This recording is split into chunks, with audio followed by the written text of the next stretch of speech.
The first time I looked out the window, it showed the street outside.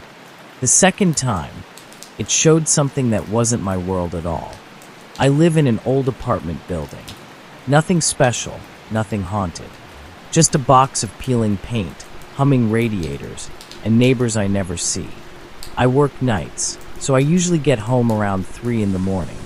The city's quiet at that hour, quieter than I like. The kind of silence that feels like it's waiting for something. That night was no different. I made myself a cheap microwave dinner, sat down at my desk, and opened my laptop. But when I glanced at the window, I froze, because it looked wrong. It wasn't the street, not the lamppost, not the old laundromat, not the parked cars I knew by heart. It was a forest, black trees, dead leaves, no sound. I blinked hard, looked away, then back, and it was normal again, just my street. I laughed it off, told myself I was tired, eyes playing tricks. I'd been awake too long, but that was only the beginning. The next night, it happened again. Only this time, it wasn't a forest. It was a room, not mine, smaller, stone walls, a single candle on the floor, burning low, and a figure sitting in the corner, not moving, not breathing, just there. I jerked the curtains shut. My chest was pounding so hard I thought my ribs would snap. But curiosity's a parasite. It eats at you. The third night, I couldn't help it. I looked again. This time, I saw water. Endless black ocean, waves crashing against glass that shouldn't have held. My reflection rippled across it, pale and distorted. And in the distance, something surfaced.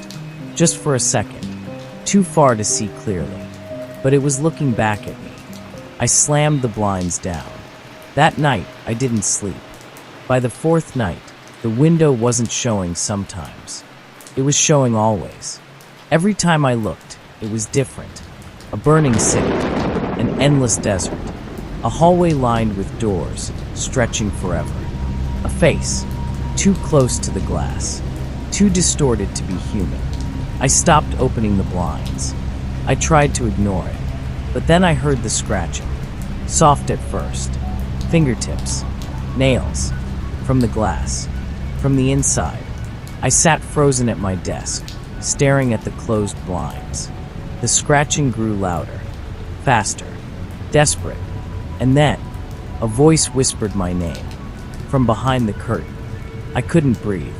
I couldn't move. The blinds swayed as if something pressed against them from the other side. The faint outline of a hand dragged slowly across the fabric. And then it stopped. The silence was worse. I should have left, packed up and run. But something stronger than fear kept me there. I needed to know. So, I opened the blinds. And what I saw wasn't a forest, or a sea, or some stranger's room. It was me, staring back, but not in reflection.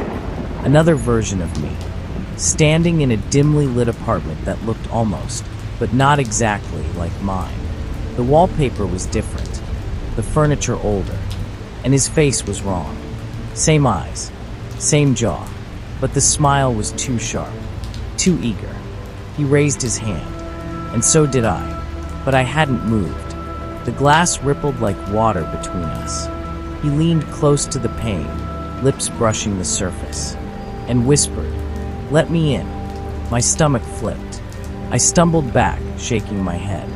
He smiled wider, and on his side of the window, the blinds snapped shut. Not mine, his, and I was left staring at black fabric. From the wrong side.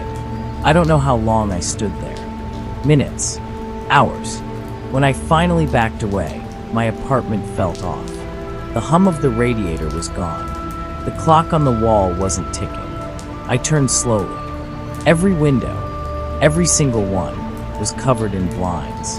Not mine, not the ones I bought. Older, torn, yellowed, and behind each something moved. Shadows pressing forward, breathing heavy, fingers twitching against the fabric. I realized then that I wasn't in my apartment anymore. I was in his. And the scratching I hear now, it isn't from outside. It's from the other side of the blinds.